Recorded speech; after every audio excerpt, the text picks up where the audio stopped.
Hey, hello. Alex, I'm inviting you to speak, and Chanel as well. Good evening, good morning. How are you doing? Good morning, good evening. A bit of both. Yeah. Good to see you, Nicole. You too. Jeff, I'm inviting you to speak. Hi, everyone. Hey, Alex, how are you doing? Great. Evening here in the UK. Hey, Jeff. Hello. Hello. Morning here on the West Coast. Good morning. Western US. Good morning. It's always morning in the NFT space, no? Yeah, GM. So, hi, Alex. Hi, Chanel. There's Nadia, Seth. Let's invite them all. Good morning, everyone. Hi. Hi, Seth, Jeff, Nadia. Hi. And then we have Unicorn in the audience, too.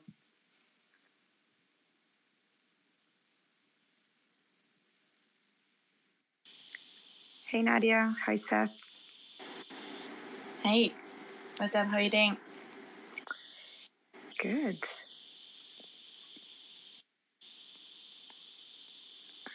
Thank you for the invite. Chanel, thank you. It's a great lineup. Yeah, thank you for being I think Nadia is sort of like our surprise guest now. Of course, it wouldn't be complete without you, Nadia. Yeah, thank you for taking the time. I think Johan is missing, but he'll come a few minutes late because he has a phone call. And I think Ariel from Pace Verso is also missing.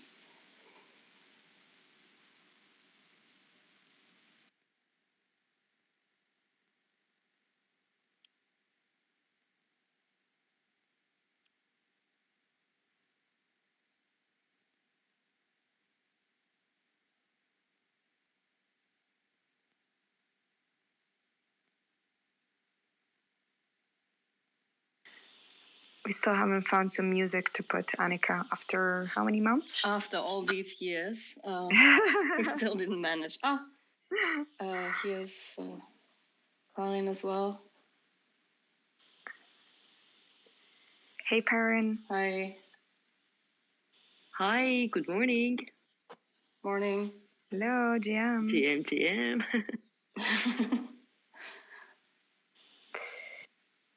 So where's the Art World crowd? We need them to explain the art world to us. Seth, are you already in Mexico or still London? Venice Beach. Oh, nice. Getting ready for Mexico. Are you excited? Yeah, we're excited. We went down about a week ago to scope out locations. So we have a couple of spaces that we're really excited about. Not quite as big as Craftwork, but that's hard to beat, no? It's probably impossible. But bigger than London and a very different vibe. Exciting, and your artist list is brilliant. Congratulations on the great artist list for Mexico. Thank you. We're going to be announcing the final 2 artists today in a couple hours. Do we get an alpha from you? I don't want to scoop ourselves, but they're 2 amazing artists that people will, I think, be excited to mint in Mexico. Excellent. So, Nicole, since everyone is here and Johan might need a few more minutes, let's just get started, I would say. Great. So welcome, everybody. This is Discussing Art NFTs. We've been running these conversations and spaces since February of this year.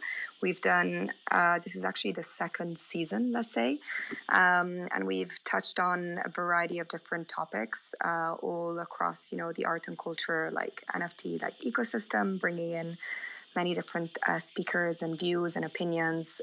So yeah. Welcome. Thank you all for being here. And today we are discussing what is value. Annika, do you want to say how this came about? Yeah, happy to take over.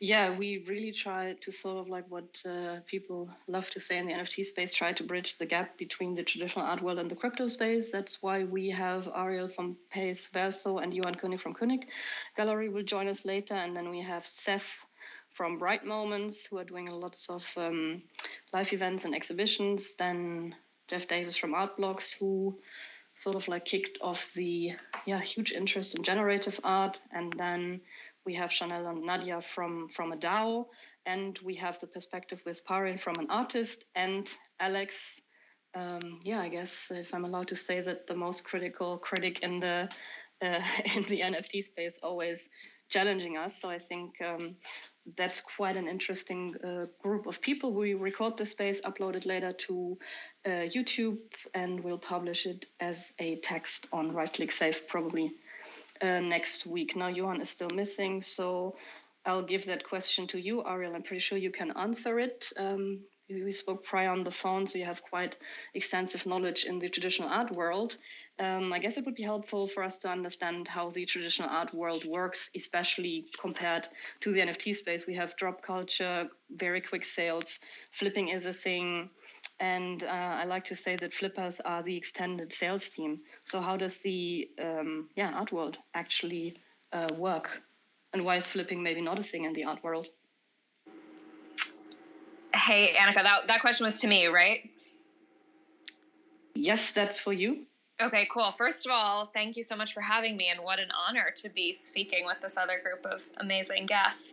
So how does the traditional art world work? That's a big question, but I'll say the basic kind of business model is artists work with galleries. Galleries represent artists. You could almost think of galleries like agents for artists, with the added piece that we have physical spaces where we show those artists' work.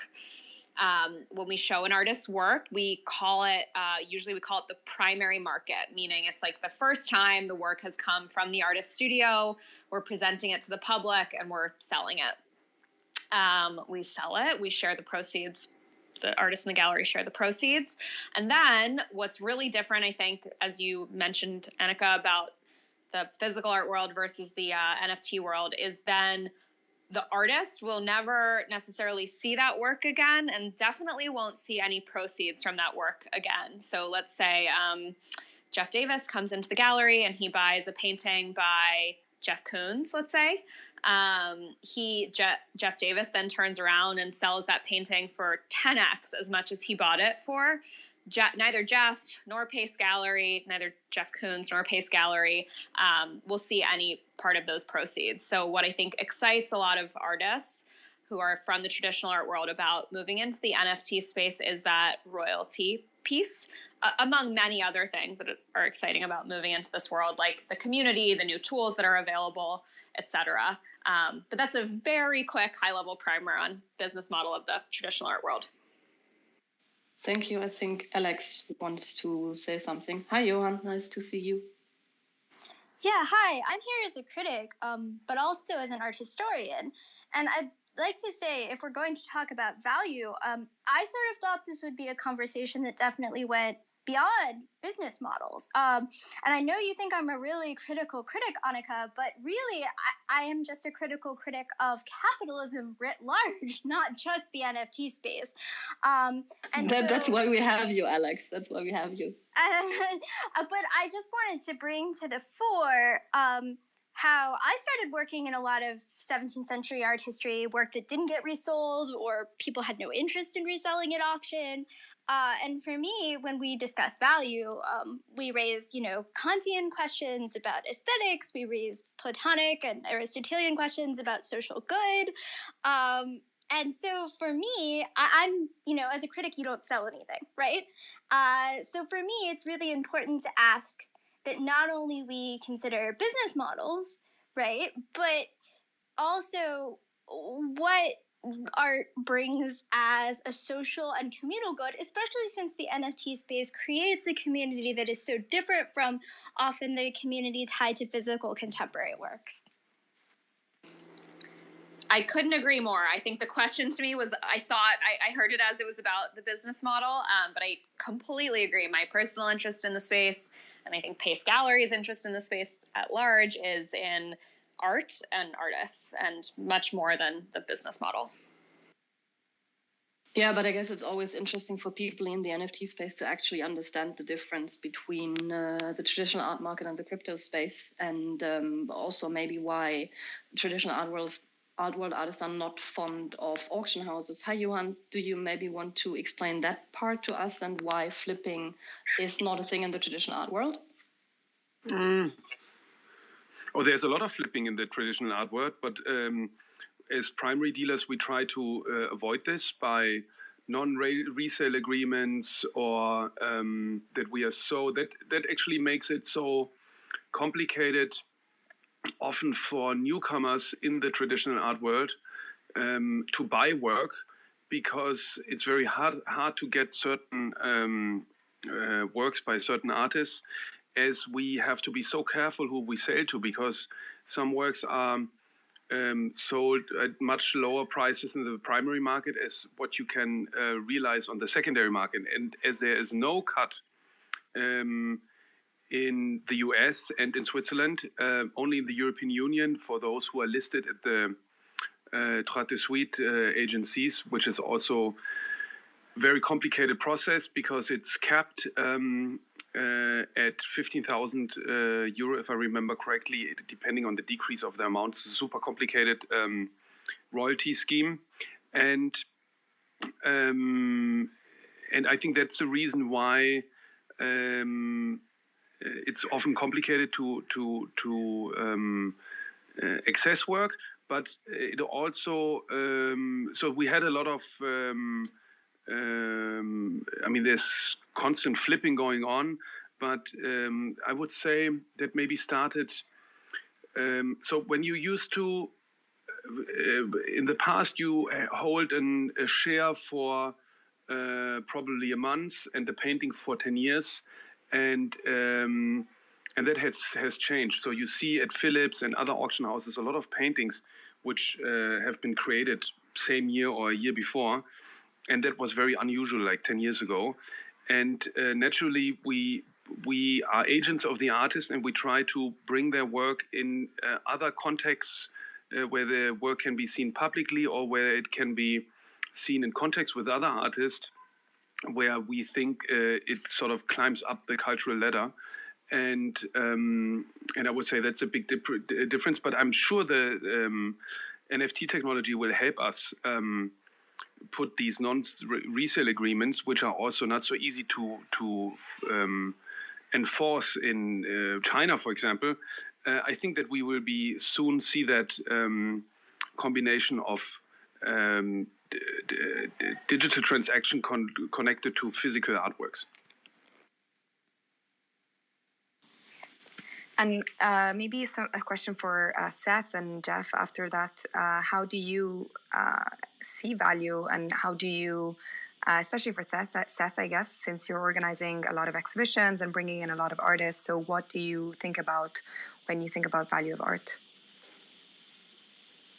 I mean, value is such a big topic, and we can approach it in so many ways. I think, one thing that we try to do at Bright Moments is obviously, or maybe not so obviously to some that haven't experienced minting with us, is really focus on the live IRL in-person minting experience. And when we started about a year ago, or a little bit more than a year ago in Venice Beach, the only way you could mint Crypto Venetian was in person, physically at the gallery. And if you remember, it was pretty deep in the pandemic. Quarantine hadn't fully opened up; it was starting to, and so for many collectors, in particular art blocks collectors, the only way of receiving or collecting a Crypto Venetian, in this case, was to buy it on the secondary market from somebody that was minting physically. So it served a purpose more than just speculatively. It actually, I think, provided distribution into the hands of people that really valued the artwork. So I just think it's another way of looking at. I think there's people typically think of flipping purely pejoratively or negatively, and I think there's also examples where moving from primary to secondary markets is just distributing, in this case, tokens into the hands of collectors that wouldn't be able to collect it otherwise.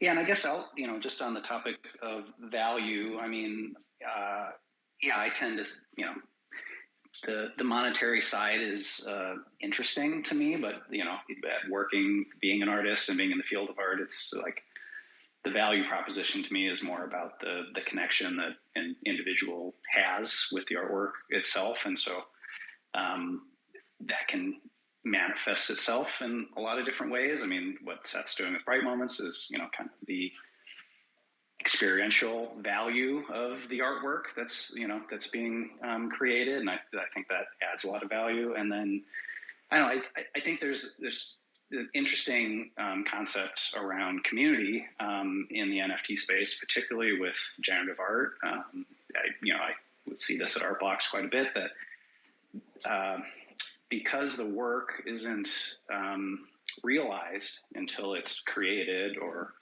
I guess, bought, that there's this interesting connection that happens between the artist and the collector at that moment.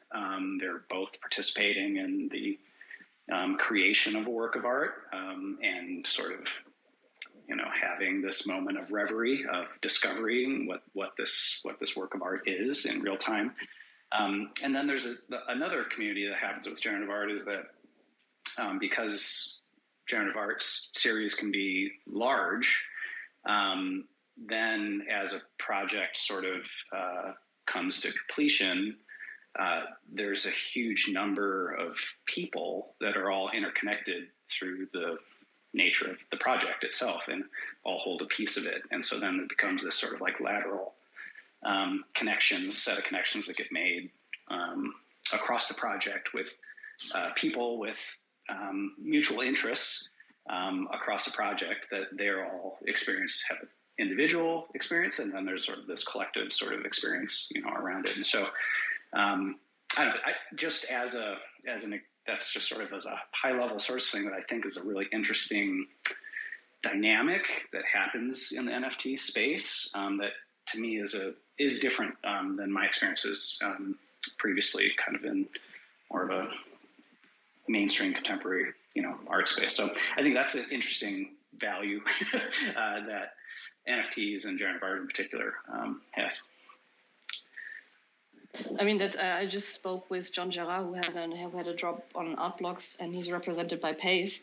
And he said, well, the main difference between the traditional art world and the crypto space is small community, the artist made for versus a big community who can actually participate. That's sort of like what you've just explained. Alex? I think artists in the NFT space, because they have to be available on social media to their collectors, often feel directly beholden to them, like they can't object to propositions made by major collectors or claims on Twitter. And while it's great that the community can participate, that's a double-edged sword. So I'd like to take this moment to raise something that galleries have historically done, actually. So I'm thinking of like Castelli in mid-century America would buy paintings that didn't even exist yet to give artists financial security. And I think if the NFT space wants to call itself a community, it should start, behaving more like one, which is to say moving toward universal basic income for certain artists that have established themselves within the space, finding ways to provide health insurance. I mean, this could be through DAOs, but this could also be through artists themselves unionizing, right? And I think when we talk about value, often artists are seen as a product in the NFT space, and they have to keep churning out new pieces to keep the news cycle, and they get burnt out. And especially in this down market cycle, you see the consequences of that burnout. And I would love to see more the use of the word community not just as a nice buzzword for collectors getting to talk to artists and getting to ask things of artists, but also doing something for artists. And I would also encourage artists, and because Unicorn DAO is here, I think that's a good example. I mean, the DAO structure could be used to govern a union, to govern, contributions like that. So, your community is not a patron to whom you owe your existence. Nadia and Chanel, do you want to maybe talk about, how you see value within Unicorn DAO and how you collect and what holds value for you specifically? Chanel, do you want to start? I was going to say, would you like to start? So what do you prefer? Start, because, I'm an artist. I'm going to be radical, and it's not going to be useful for anyone. So I prefer you to start. Okay. So at Unicorn, we aim to bridge the gap on gender inequality and the arts and technology so that we can work together as a network, providing a foundational infrastructure for artists to feel supported with what we've developed together as a DAO.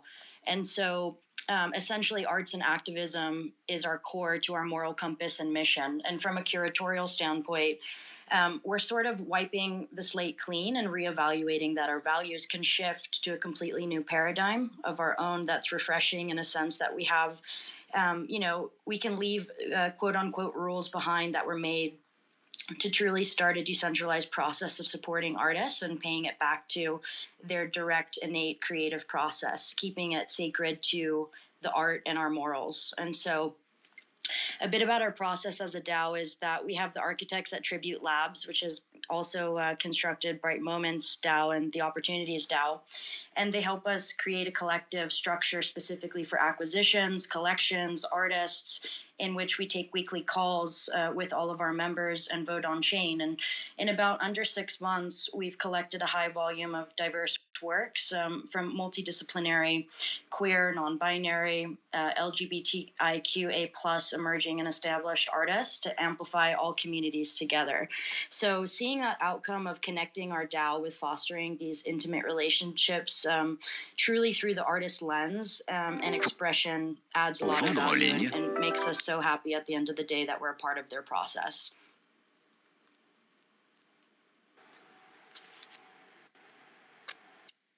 Okay, so, oh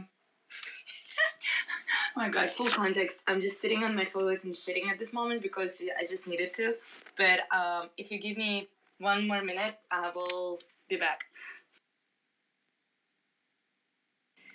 I just like to ask the Unicorn people, because as a queer woman, I often know how hard it is to create institutional solidarity.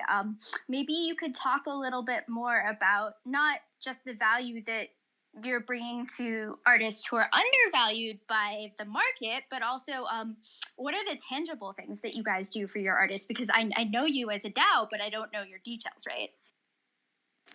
Okay, I'm back. It's such a relief.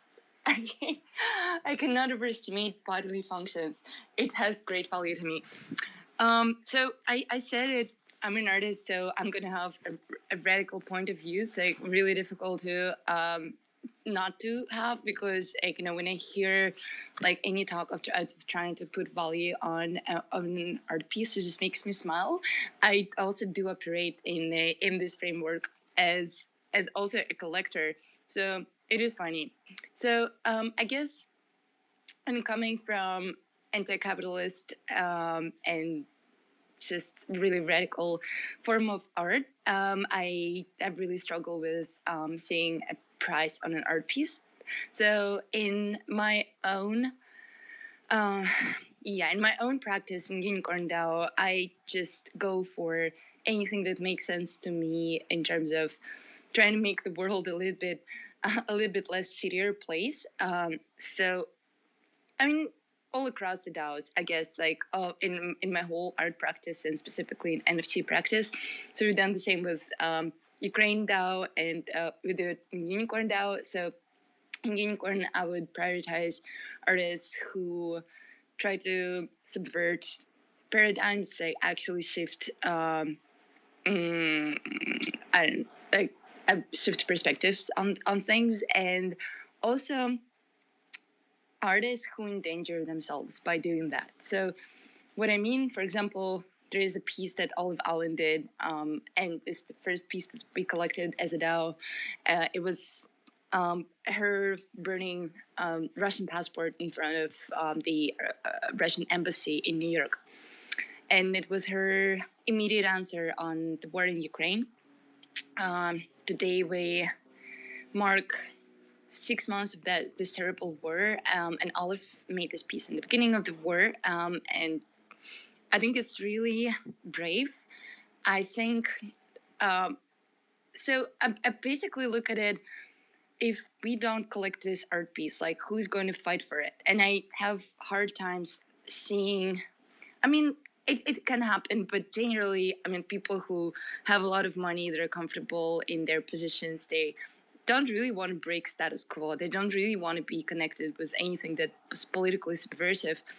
So bigger whales, they're most likely going to try to stay away from it. And I've seen it happening so like over and over again. People staying away from important political issues like reproductive rights being taken away from women in the United States. People just get be silent about it. So my perspective here is if I can put all this whale weight behind myself and my comrades and actually support artists who endanger themselves. They're this amazing endangered species who still talk about controversial topics. That's what I would prioritize doing. Nadja, do you genuinely think the NFT space, even though it's based on speculation and capital, can be used toward an anti-capitalist ends? It's just a tool. It's like all comes down to how you use it. I think this space is more flexible than traditional art world for sure. And because just it's new, so you can establish your own rules. And if you gather enough let's say weight or like social weight or how to say authority that comes from respect, right? Not from oppression of others, not from anything bad, but it's just from respect to your actions. I think it's possible to change the narrative in this space. It's so much more difficult in traditional art world. It's still possible, and that's what I'm doing pretty much since 2006. It's difficult as hell. Traditional art world rejects me. It's so much easier in the NFT world, at least from my experience. Even though I'm a major pain in the ass and my job is to just come and annoy everyone, I feel like this, this ecosystem, just it has bigger percentage of people who are willing to deal with this behavior and maybe even praise this behavior. Karen, I know you had your hand up before. How do you see the concept and the value of art, of your art specifically as an artist? Well, it's a really interesting question because am I right or can you hear me? Because here we can hear you. I'm muted. Clearly, we can hear you. Okay, good. So I wanted to say first of all, hi everyone, and I just wanted to add something to all the previous speakers. The value that I found in the NFT space, more than art itself or the value that it brought to my art, is the people in the NFT space and the community as an artist that I created for myself and the whole community.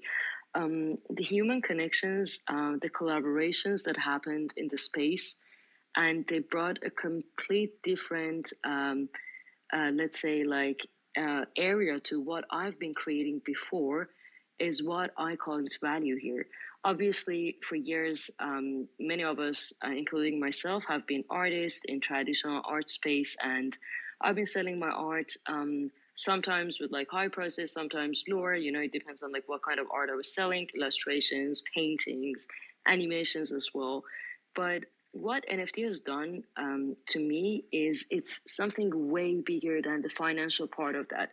Obviously, like financial part of it, it's life changing for me, for a lot of other artists. But the value that I found in the space is when people believe in what I'm doing as an artist, and it made me finally become a full-time artist. It's something that has been my dream forever.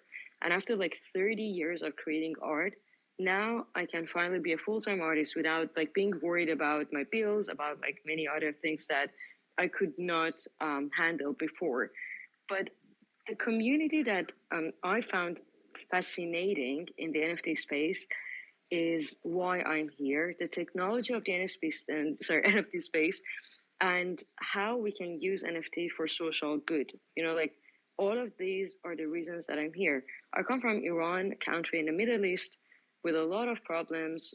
I don't live there, but thanks to the NFTs, I could do a lot of work that I could never do before, like building hospitals, school, you know, the things that have always been my dream, but I never had money for that, you know? And the fact that, for example, the value, the currency back in Iran is really, really low now. Like it's not value, like the value is really low. So Ethereum or NFTs helped me to help a lot of people back there. I don't say like everyone must do that, but I say why not? You know, like when you can change a lot of other people's lives, why not? That's why I find value there. And obviously, my art has been like what I brought to the NFT space is only one kind of art that I do, which is one line drawings, and people really, really liked it. So something that has been my hobby for literally 30 years since I was like 6 became my full-time job. And I love what I'm creating because people like it. I'm not like a machine to create work every day to sell that. I might not sell. It's been like 3 months that I'm not even selling well here, but nothing can change what I'm doing in this space. You know, like bear market is there. It doesn't matter if I sell or not. I am here. I'm going to use the technology. I'm going to collaborate with as many artists as I can. Amazing 3D artists, musicians, you know, photographers. These are, for me, the values that I love the NFT space for. Thank you. A question to the galleries and the platforms. I mean, how do you choose the artists you work with? Is monetary value connected to this decision? I mean, you all have to run successful businesses, no? You're not institutions publicly funded. No, I can respond, Annika. So Bright Moments is a DAO.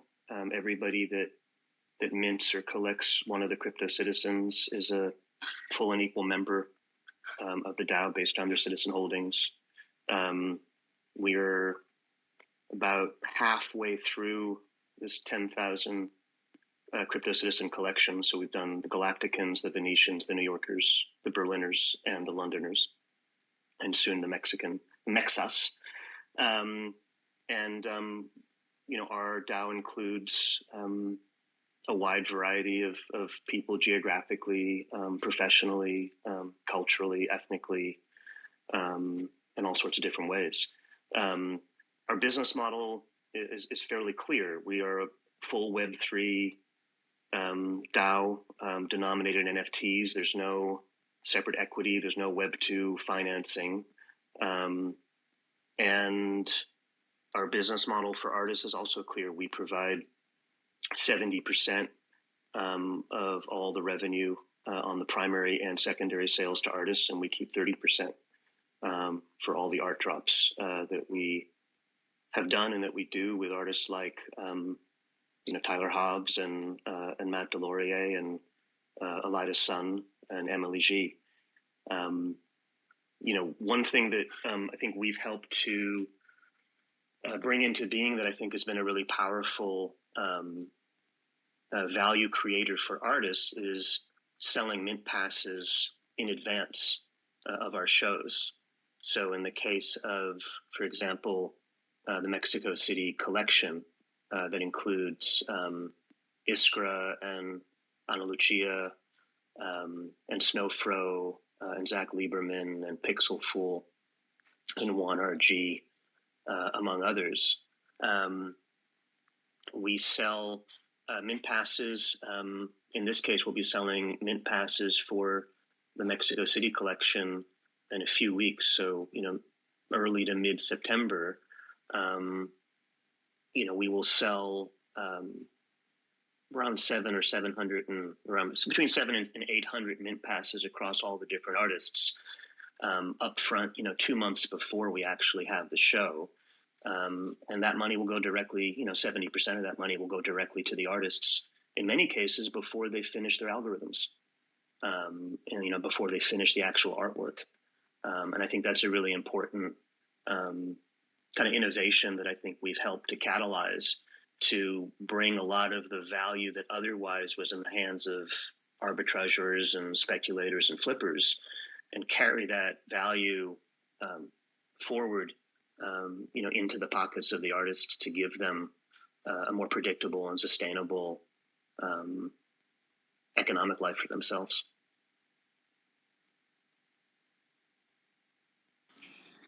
What I see, what I find super interesting, and which is catalyzed by the crypto space, definitely are projects, for example, like Case by Sung Tu, which is a Berlin-based artist, and she's started a project called Case, which is sort of program suggesting to commercial galleries when they do group shows that each participating artist is agreeing to take 10% of their share as well as the gallery, so 5% each, so to speak, and 10% of the total amount, which then will be distributed among all the artists taking place in this group exhibition.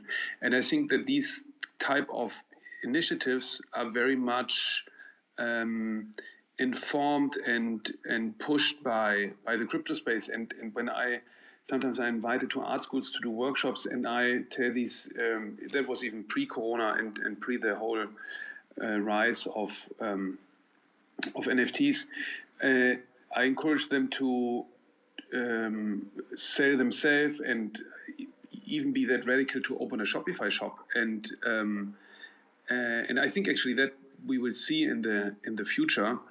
And I think that's ultimately a great development, because it will just bring more people into making a living of their practice, which I think it will make art more accessible, and it will create more artists. And I don't think it does the sort of so-called elite any harm, because there will be just more of it, and there will be more, because contemporary art is still such a niche, it gets more and more popular, but I think there's so much more people it can reach in the future. And how do you choose the artists you work with? We try to build in the gallery. Actually, that's interesting, because we were always.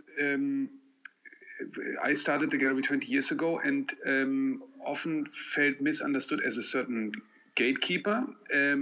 I like to show artists who I think are relevant and important and contribute with an innovation to an existing discussion.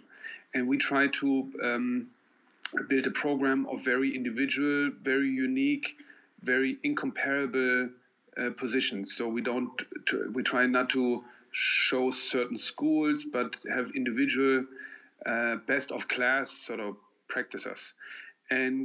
But that does mean that we would love to show more, but you only can do that to a certain extent. You can't scale that up to a unlimited amount, or now we are at 40, and that takes a lot of personal time and care, and always adjustments to whatever needs there are. But I think it's only one model. I think there's so many other more models which are possible. Alex? I'd just like to ask, because the NFT space does run on a business model, and as Nadia said, work that's politically challenging, right, often doesn't sell. Work about abortion rights, stuff like that. Or I think your own project about women's signatures is a really good example of this, Annika. But also even work that's really aesthetically challenging, or would sometimes be commissioned by a nonprofit or a museum if it wasn't crypto. What is this space doing for artists and for work that is challenging like that normally wouldn't find a buyer? Because this space seems to depend on selling, on secondary, on percentage and revenue sharing, and it's fine to redistribute capital like that if you have capital to start out with. But what about proactively funding difficult work? What I would like to hear from the institutions and platforms here today, what kind of aesthetic and political and artistic risks they are proactively funding, even knowing that they won't sell well because it's an intrinsic good. It's intrinsically valuable for an art space to do that. But if I may comment, that's why, for example, I like this project so much by Song Tue, because when there's a commercial group show, you often have work in it which has a high chance to sell and is in high demand, and other works which are very important for its context and for putting the strings together and drawing a wider picture. But then naturally, as you say, the one work will be in high demand and the other one will be not of interest to buyers. And that's why I like this idea of the sharing sort of economy, that the work in demand gives support to these artists who produce work which is not in demand. But we do that somehow as a concept of the gallery. Right now we have an exhibition by Tour Greenford, who is really not a commercial artist, and I would say this exhibition is a big loss, but we're only able to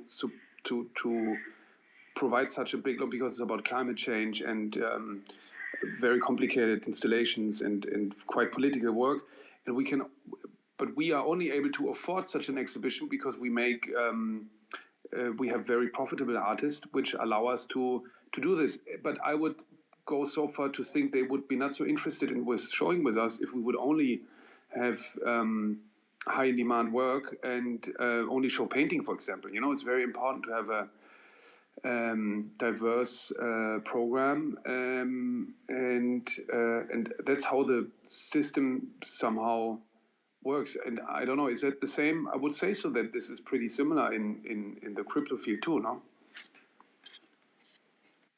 Jeff, would you like to answer that? I mean, Artblocks is a generative generative platform. Yeah, I mean, I think I would challenge the idea that there is not, say, a market for challenging artwork. So I think there's a reduction there that I would just disagree with. That how would I put it? You don't need to just put out non-offensive artwork to be commercially successful. I guess that's how I'd say that. So I think of things like our first collaboration with Pace Verso, John Gerard project, Petronation. It was clearly a political project exploring oil consumption.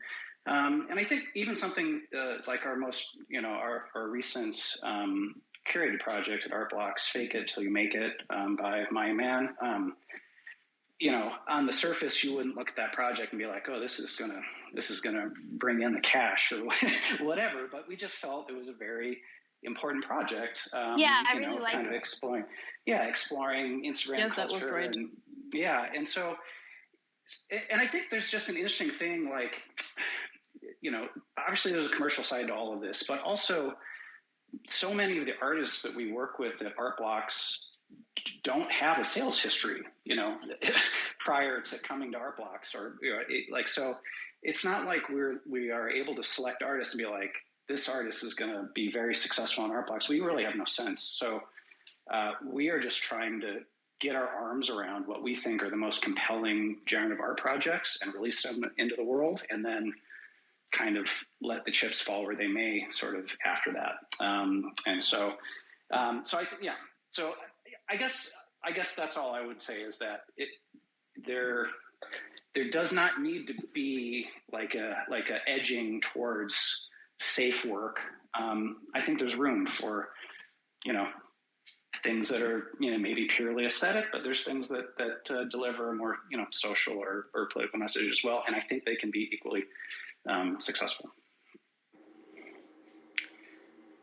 Yeah, I mean, I can say the traditional gallery side, the unique thing about the model of representing artists means we're not choosing project by project what to promote and sell. We're choosing which artists to get behind. And chances are, over the lifetime of an artist, they're going to bring us a wide range of projects that are more commercial and less commercial. And we get behind them either way.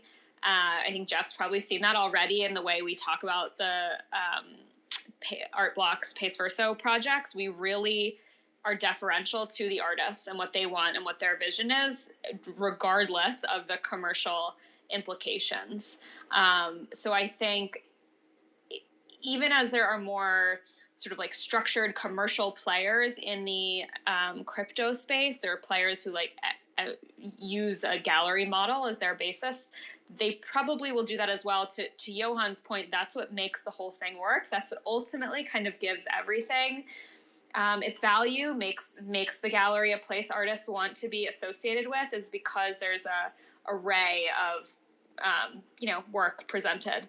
I will say I think that's what really separates galleries from auction houses, which auction houses are obviously just choosing individual works. They're not supporting an artist's career, regardless of the commercial viability of individual projects. So I think people in Web3 often don't understand the distinction between galleries, auction houses. That to me is the fundamental one. But I mean, there is work that exists that you wouldn't want to sell, but you do want to exist as contemporary art. So Walter de Maria's Earth Room or Derek Jarman's Blue, right? You're not going to sell frame by frame a meditative film on the nature of losing one's sight and dying of AIDS. That would be incredibly defeat the purpose of the piece. So what do we do with these works that are things of value that we want to exist in both the crypto space and whatever the contemporary art world is, and encourage them to exist even as NFTs, even if they'll never sell? Like, is there a nonprofit? Because galleries have to make money, companies have to make money. I mean, the only institutions that do that sort of in the contemporary art world are museums and universities, but I don't see necessarily the equivalent sort of commissioning space, right, for NFTs yet. And I'd love to hear what the options are for artists who want to make work that isn't capitalized by nature, that never sells on purpose. But even if it's not selling, it still has to be sponsored or subsidized. In the case of Walter de Maria, like, I had an amazing experience 10 or 15 years ago going out to Lightning Field in New Mexico in the desert. And it was transformative for me. And, I paid a couple $100 to reserve the little shack on the field with a couple friends, but I didn't buy it. But to your point, thank God that, the DIA Foundation and the sponsors got behind it to keep that alive, just like you're saying with the Earth Room. I don't know if some of us have kind of read the latest with Michael Heiser's City. There was a great article in the New York Times over the weekend. Like, that's amazing. I hope there will be something similar for some stupendous, IRL metaverse NFT project that spans 50 years. I'd love to be a part of it. And we will need to come up with all sorts of interesting patronage and sponsorship and tokenized ways of supporting that kind of seriously long form art. I think there are things happening like what Unicorn DAO is doing, like what Bright Opportunities is doing, like what certain collector DAOs like Flamingo are doing to, get ahead of certain artists and create commissions that so that the work itself doesn't have to be trending on OpenSea within 24 hours for the artist to feel successful. But I think it's super early in this development. But I definitely like this direction. Yeah, really and I'm well just said, wondering. If I would love to chime in, especially because he's talking about the collector's DAO. So just to talk about Unicorn for a moment, as a collector's DAO, we also give 100% of the proceeds to the artist, and we aim to encourage their path in both the contemporary arts, performing, and crypto art space. And also, like Jeff and Alex have brushed upon, we encourage and support any means of the start or continuation of their career. And, speaking with Annika and Nicole at Proof of People in London about how we choose the artists, we work collectively in finding the artists that are aiming to redefine and shape both social, political, contemporary perspectives, and tend to collect, many different mediums that aren't widely recognized, from installation to VR to performance art, that we see massive value and potential in, beyond painting and sculpture or traditional mediums. And, also what Jeff said that resonates with me is we're all onboarding artists who also don't have a sales history on the blockchain at times, by supporting them to enter the space with years of work they've developed in the traditional arts. And that also needs to be applauded and celebrated. I guess I'm just wondering where the next lightning field or earth room or whatever piece you want to pick, whatever difficult piece that is not intended to sell, where that piece comes from in the NFT space. Because right now we see people funding artists and we see people funding difficult work like Unicorn DAO, and I think that's the first step, right? But where do the commissions for the pieces that in 50 years, will be very much important things, but will not have been things that transferred ownership or generated revenue come from, right? If we don't have institutions starting to give money for pieces that are that challenging now, how do we even start making those kinds of works?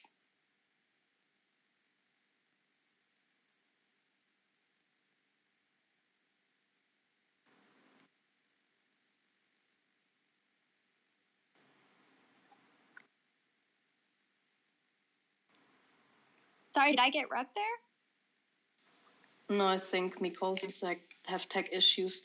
Does anyone want to answer the question? Otherwise, yeah, sure. I mean, it's a really difficult question to answer, because partially we're dealing with like the concept of value and intrinsic value. So things can have societal value. They can also have like financial value. And then there's alignment of those things or dissonance with those things within society. So there's also the concept of trying to change the collective psychology of humanity to start valuing those things more over the next 50 years, like you said. So I think we can act on that front and try to like change people's view on what holds value and what's important to pushing society forward, and aligning those things. But then, I mean, you make a point about institutions, and I think institutional onboarding is really important. Big institutions and museums, though, I think they're probably going to first want to see longevity. They're going to want to see some sales. So even something like Beeple's Christie's sale, which was like this huge amount of money, whatever, like I think that's probably still important, though, to break down some barriers and show institutions that NFTs can get these huge sales, and then they'll start taking them a little bit more seriously. As an art historian, everyone I work with thought the Beeple piece was actually sort of appalling, and the attention to the apes and the Beeple and the PFPs rather than to some of the more interesting work. Like I personally am really interested in Dmitry Cherniak's work and its relationship to the Bauhaus. I think that actually hurt with institutional writers and collectors the seriousness of the space, right? Yeah, and then, but I'll just finish my thought real quick, and then I'll answer. I also think that some of the work being done might not have to come from institutions, but can be crowdsourced, which is a really interesting concept. So, like Nadia's dropped a proof of protest after Roe v. Wade. People were donating $1, and they were doing it on Matic, so there was no gas fees. And she raised over $100,000 for abortion rights, like within 3 days. And that didn't come from institutions. That came from individuals that were donating $1 or $10 here and there. That was on Lens Protocol, or the Ukraine DAO, which crowdsourced like $7 million for Come Back Alive and some other organizations in Ukraine. It didn't really come from institutions. It came from crowdfunding, and that's really exciting to me. Like kind of the hive mind of people working together in a decentralized way, rather than having it come down to like, a big museum or something deciding what's valuable. But yeah, and I can talk about, you know, my opinions on Christie's or whatever, but yeah. Thank you. One quick question for Johan and Ariel. Do institutions like museums want to see sales first before they show an artist or collect work? Do institutions like museums? Yeah, I mean, someone said, I think, was it Alex, that institutions want to see sales first? No, I said the opposite. Okay, good. Johan? Wait, so sorry, what's the question? Is it true that institutions want to see sales first before they start exhibiting an artist? And in this case, when you say institutions, you mean galleries or museums? Museums. I don't think museums, no, I don't think museums are engaged in the commercial side of things that way at all. I mean, obviously it's one indicator of an art. It's something maybe they're keeping an eye on, or maybe sales are sort of a proxy for how visible an artist has become, and that might be a reason they're on a museum's radar. But I don't think sales alone are a metric that museums are using at all in their acquisition decisions. Yeah, I honestly don't think anyone at MoMA or any art history department that I know personally gave a crap about Beeple or apes or punks. I think, if crypto wants to be taken seriously, like by institutions like universities and museums, it has to stop treating them like the enemy. First of all, being called a gatekeeper every 5 seconds is probably the most annoying experience of my online life. But the other thing is that, there isn't much interaction there, and crypto tends to blame the institutional side. But when you have hundreds of millions of dollars and museums and universities are mostly impoverished and none of that money goes to them, it does become kind of very quickly an imbalance of power and values and other stuff like that. So it would be really nice to have some money from things like crypto to help fund things like Earthroom or Lightning Field, show an investment in museums, maybe as a show of good faith. Maybe a question for Nadia, Chanel, and Unicorn DAO. Do you see yourselves as almost holding that role of institution within the NFT space? Well, I'll just say, when we were raising money, and we, one interesting side note, Alex, is that Beeple took some of the money that he earned in his sale and did. He was one of the early sort of members of Unicorn and put money into Unicorn to go and buy female and LGBTIQ plus art. So it's an interesting individual choice that he made as a person. It's a separate conversation than the institutional side of it. The core thesis of Unicorn DAO is to make money. It is to speculate on a undervalued asset class, which is, artwork created by underrepresented communities. The concept being that one day it won't be undervalued, ideally, in the world we want to live in, and that it will have more value. So we want to drive sort of that alongside it. But for the investors, for the artists, for the founders that are not being compensated as much for their artwork or for their projects or whatever, we want to make them money. We want to make our investors money, people who believed in this. So that is a core part of Unicorn DAO, and essentially all of it does ride on us being successful in terms of speculation. We can then use our network and our people who are rallying around our cause to help champion other causes that we believe in, and of course we're going to do that, and we've been doing that. But yeah, I don't personally know where that is. We could sort of set up side funds that are more like Alex was saying, aren't looking for a monetary return on these things, but are championing really good causes or artwork that needs to happen societally. But it wouldn't be done through the centerpiece of Unicorn DAO. It would have to be a new sub DAO or something like that.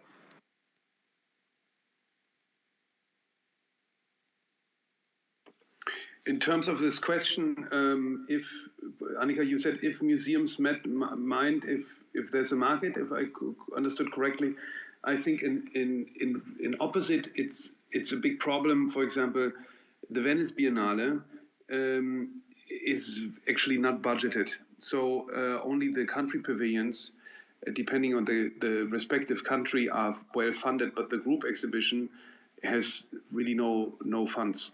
And if you are invited as a artist and you have no representation or no representation with enough means to pay for shipping, production, and so on, you have a problem, and that of course is the curators are aware of it, and that ultimately resides also in a certain selection possibility you have. Of course, there are always local funds, but it's complicated, and also now I can't imagine any of the institutional shows our artists have done in the last years where we didn't contributed significantly to the catalog, to the dinner, to the production, to whatever, and that excludes these artists who are not having a market or are not the ones who are an integral part of building a program. And I think that we are at a point where these things might have the chance to change.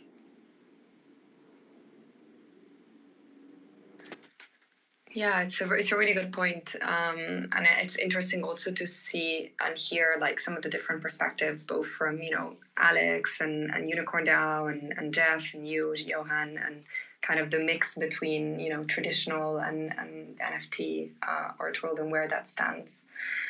So yeah, thank you everybody for the conversation. We usually keep these at the hour. A few people had to jump off.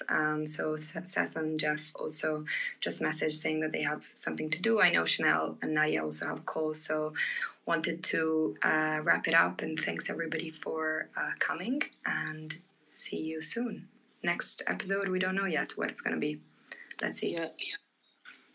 Thank you, everyone. Good night. Thank you, everyone. Good evening. Bye-bye.